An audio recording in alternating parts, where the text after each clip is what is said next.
Well, when I was being trained to be a medical doctor and then a psychiatrist and then a child psychiatrist, I I had heard that, there are extremely rare individuals, one in many tens of thousands, Mm. who have distress over their sex, over being a boy, a girl, a man, or a woman.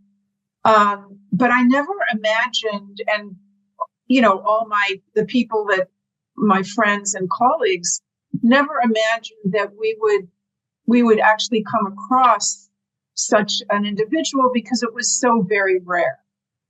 So that was, I don't know, 35, 40 years ago, let's say. And now my entire practice is devoted to these kids who have distress about their bodies and their parents. So you're asking, when did I first become aware of it? So I became aware of it about 15 years ago when I started to study what kids are taught in sex education. And the reason I did that is because I was a psychiatrist for many years at a university here in the US called UCLA, a very huge, huge university. And so many of the kids that were coming into the counseling center, especially the young women, had sexually transmitted infections. They had one or more abortions. They were going in for HIV testing frequently. And it just made me wonder what kind of guidance have these young people received about their sexual health. And so I did a deep dive into that subject. And I ended up actually writing a book called You're Teaching My Child What? And it's coming out in paperback next month, even though it originally came out in 2009. Wow. So we're talking a long time ago. Now, while I was doing that research on what kids are being taught about condoms and STDs and HIV, I came across gender. And I discovered that kids are being taught that there's not just male or female, there's many other options. And that anyone that tells you that that humanity is divided into male and female is telling you something that's not true. Because there are many options besides male and female. And in fact, you may have been assigned, that's where that word drives me crazy. Same. You may, kids are told you may have been wrongly assigned at birth to the wrong sex.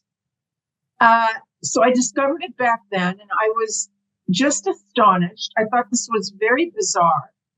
I didn't know where it came from, but most of all, I was alarmed for kids that were going to be learning this, that were going to be believing this, because it's an extremely destabilizing idea to present to children, for that idea to be presented by an authority figure, an educator on these websites, in these curricula, for kids to be actually taught this stuff. That they may be a mistake, their body may be a mistake, that their feelings take precedence over what their body says they are. So that's when I became aware of it. I included a chapter in that earlier book, which I called Genderland.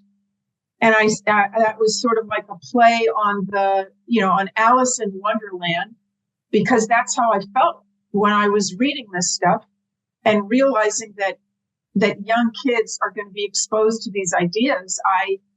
I just felt disoriented and shocked and astonished. So I felt like Alice in Wonderland, like, what is going on here? Am I really reading this? Mm. Am I really reading this? That kids are being told that they may be in the wrong body and that is just fine. That is a normal variant. Am I really, really reading that? And yes, I certainly was reading it.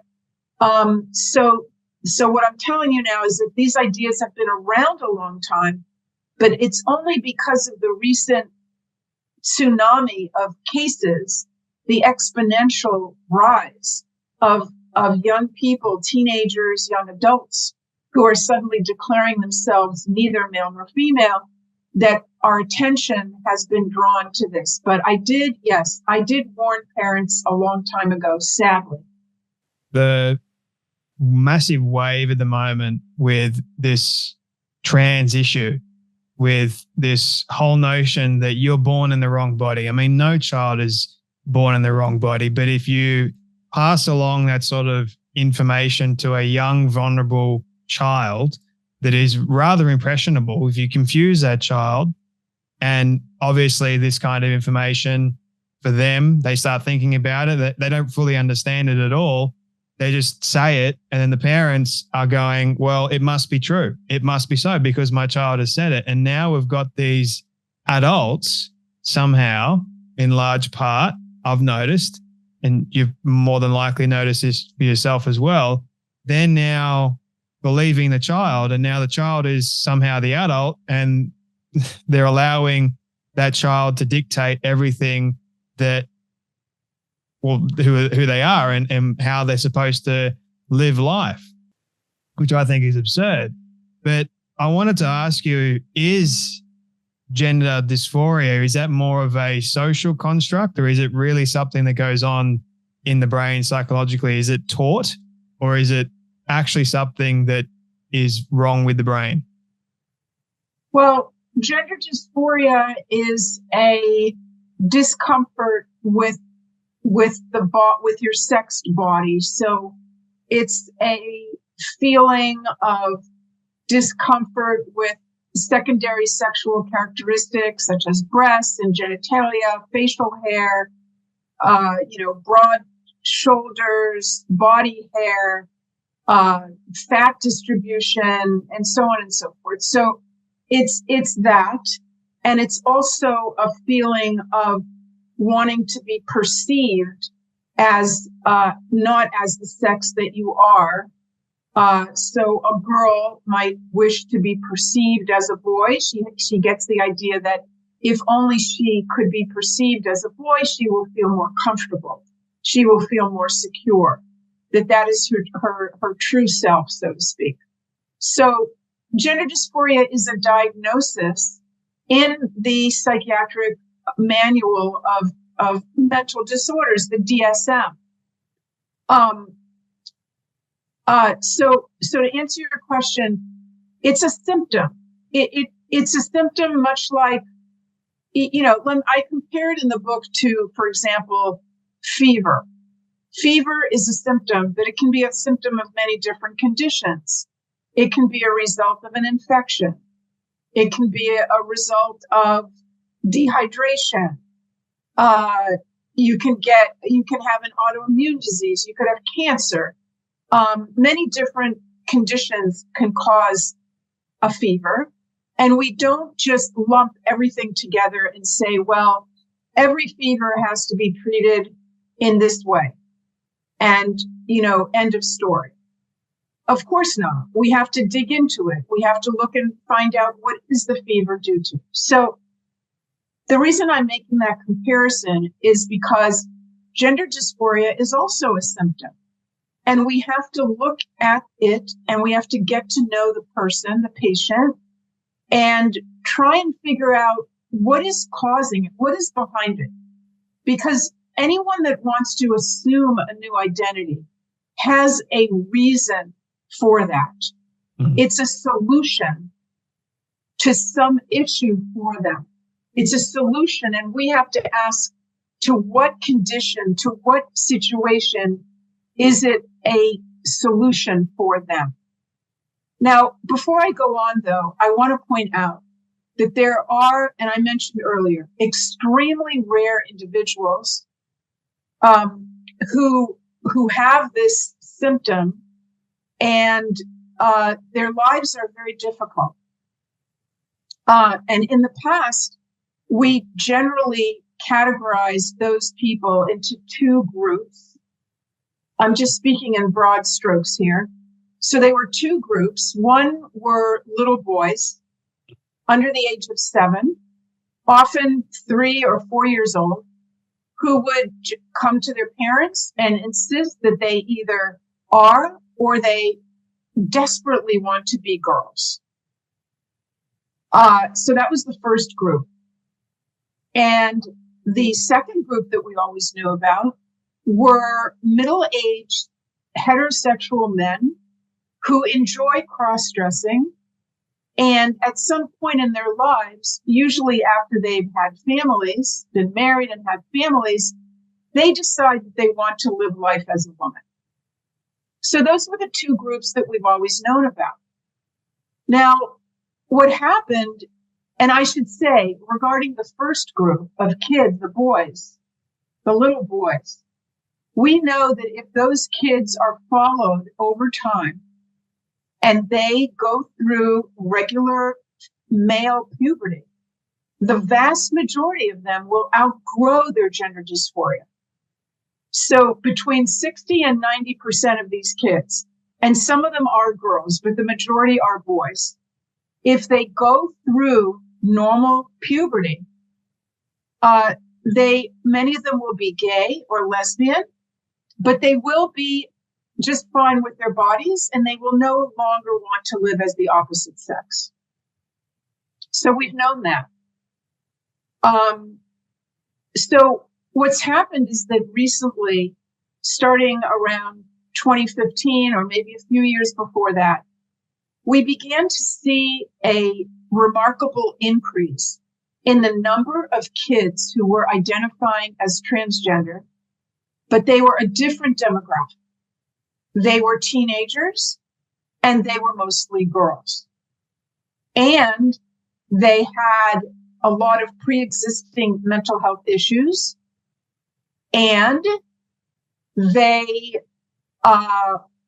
the announcement of their new identity would typically come after immersion in social media. And sorry to keep adding things. No, keep going. They were usually a member of a friend group in which one or more other girls or kids were identifying as transgender. And this is really kind of a bombshell revelation. The study that showed this, that brought this information to us, was a 2018 study by Dr. Lisa Lippman.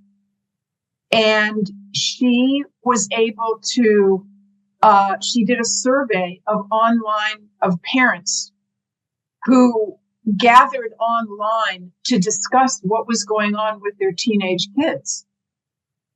They were all blindsided. They were all unprepared for this to happen. And when they took their kids to gender therapists, the gender therapist said exactly what you said a few minutes ago. The child knows best. Put the child in the driver's seat. Mom and dad, you're getting in the back. You're going to do what your child wants. And if your child is wanting to take blockers that will prevent normal puberty, that's what we should be doing for your child. So this is the new group that we have of kids that are just now being studied. We don't know how they're going to look 10 years from now or 20 years from now. It's too early.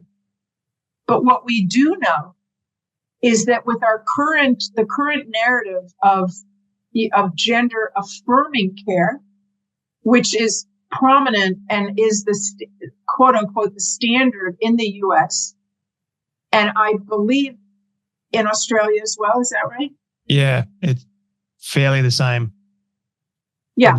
So gender affirming care calls on practitioners like myself. I'm a child psychiatrist, pediatricians, counselors, endocrinologists, what have you, rubber stamp this new identity, the kid's new identity, rubber stamp it. And what I'm saying in my book is, no, I'm not rubber stamping it. I don't rubber stamp any diagnosis of anyone that would come into my office. I'm certainly not going to rubber stamp a diagnosis made by a child or a teenager who no, I mean, just no. I'm not rubber stamping that diagnosis. Mm. And so my refusal is going against the stated policies of the professional organizations. And that's where things stand right now. And my book explains why this is a medical scandal of the highest order, and that we will, I hope sooner than later, be looking back on this and saying, how in the world did we ever do this? There's no data that gives us good reason to do this to minors. If we're going to be going in and giving medications, forget about the surgery.